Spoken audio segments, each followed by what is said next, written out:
उधर गाजा में हमास से जंग लड़ रहे इजराइल पर हिजबुल्लाह ने अब तक का सबसे बड़ा हमला कर दिया। दावा किया गया कि लेबनान के इस चरमपंथी संगठन ने इजराइल को साल 2006 में किए गए अपने खौफनाक हमलों की याद दिला दी और रात के वक्त उसके उत्तरी इलाके को निशाना बनाकर वहां रॉकेटों की बारिश कर दी।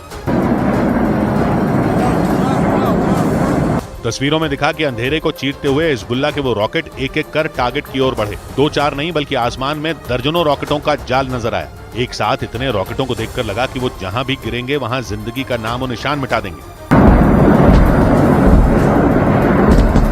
लेकिन इजराइल ने हिजबुल्लाह के इस बड़े हमले को नाकाम करने का दावा किया।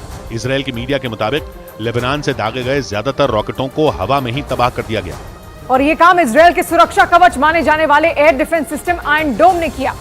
तस्वीरों में दिखा कि हिजबुल्लाह के रॉकेट टारगेट पर पहुंचने से पहले ही हवा में एक एक कर बर्बाद हो गए।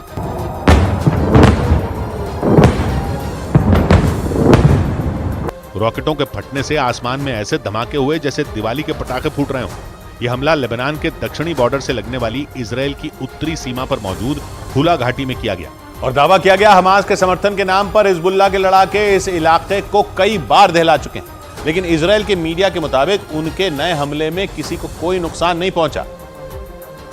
लेकिन इस हमले के बाद हुला घाटी और उसके आसपास के इलाकों में दहशत फैल गई।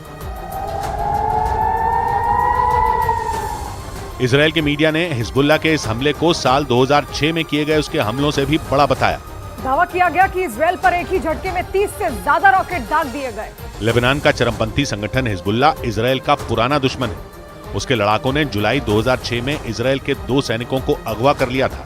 इसके बाद इजराइल और लेबनान के बीच 34 दिनों तक जंग चली थी। उस जंग के दौरान लेबनान में करीब 1100 लोगों की मौत हुई थी और 160 से ज्यादा इजरायली मारे गए थे। लेकिन इसी बीच हिजबुल्लाह ने एक बार फिर ऐसा हमला कर दिया कि इजराइल के लोगों को साल 2006 की भयंकर जंग याद आ गई।